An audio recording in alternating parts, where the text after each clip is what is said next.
I kept telling myself it was merely a trick of my imagination, a fleeting illusion. Yet deep inside I sensed the truth.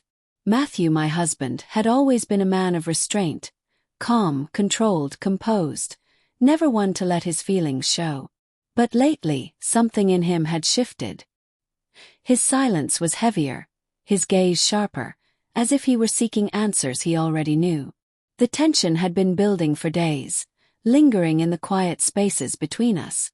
And then it erupted one evening that should have been ordinary. It began with the familiar rhythm of our night, the clinking of plates, the comforting scent of dinner in the air. Yet beneath it all, a creeping unease lingered. Matthew sat across from me, movements precise, posture stiff. He barely touched his food. But I was not alone in feeling the weight of unspoken truths. Felt it too. Our son Ethan remained oblivious, chattering about his day at school. His laughter pure and innocent, cutting briefly through the tension before vanishing back into the suffocating air. For a fleeting moment, everything seemed normal. And then Matthew spoke. "Evelyn," he said, my name simple, yet it carried a chill. His voice was steady, yet beneath it lay something unfamiliar, something foreboding. "We need to talk." My stomach sank.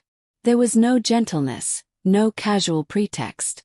This was not a question, it was a command. My throat tightened, but I nodded, forcing calm. "Sure," I whispered, trying to sound neutral, though the tremor in my voice betrayed me. Matthew leaned back, arms folded, eyes flicking briefly to Ethan with a softness that quickly hardened as they returned to me. "I've been thinking," he said, carefully measured. "About us, about our family." A fragile smile tugged at my lips, delicate as glass. "Is something wrong?" I asked, though part of me dreaded the answer. He said nothing at first. Instead, he reached into the drawer beside him, deliberate, agonizingly slow. When his hand emerged, it held a manila envelope. Without a word, he placed it on the table. My heart sank, a cold dread crawling up my spine. "What's this?" I whispered, pulse racing. Matthew's expression didn't waver. "Open it." I hesitated, fingers trembling at the edge. It felt heavier than it should, as if it carried the weight of the world. Slowly, unwillingly, I withdrew the papers inside.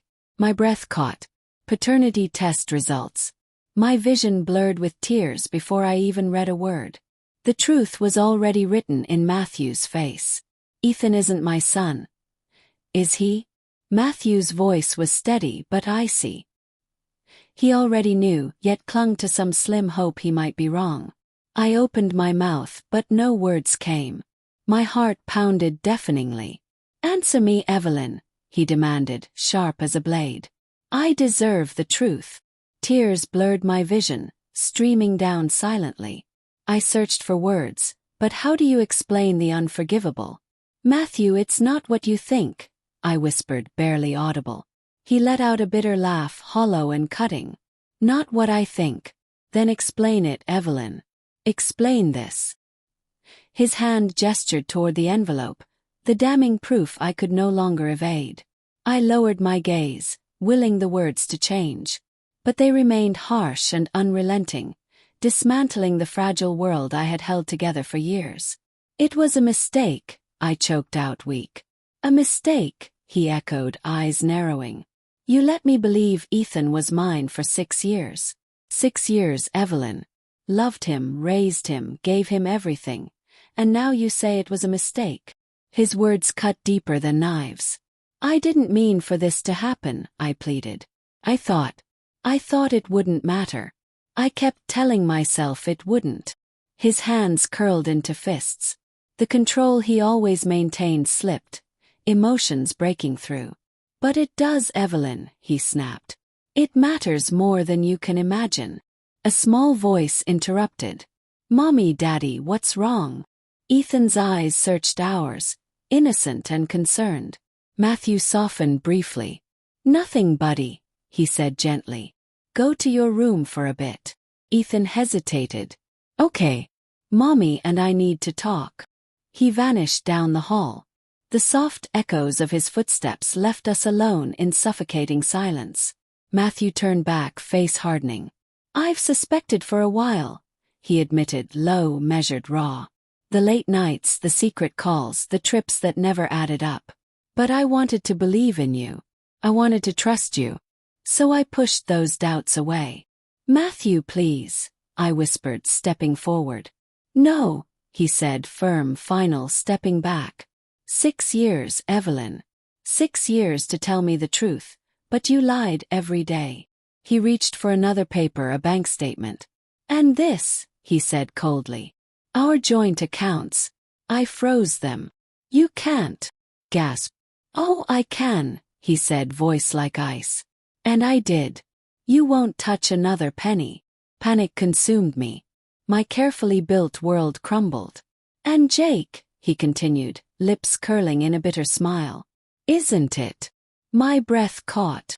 What do you mean? I sent everything to his employer, Matthew replied casually. Affair tests, all of it. He won't be working any time soon. Matthew, please. Begged. Don't do this. He shook his head. You did this, Evelyn. You made your choices. Now face the consequences. He pushed his chair back with a harsh scrape. I'll file for divorce tomorrow, he said softly, yet each word cut deep. I'll always love Ethan, he's innocent. But you're on your own. And then he was gone. The door slammed, reverberating through the house, leaving an emptiness I'd never known. I sat frozen, staring at the spot he had occupied. Tiny footsteps approached. Mommy. Ethan's voice, quiet, uncertain.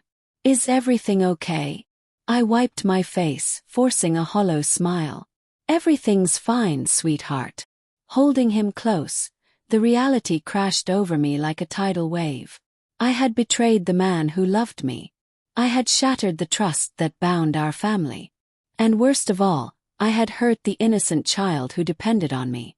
The life I took for granted was gone, leaving only emptiness behind.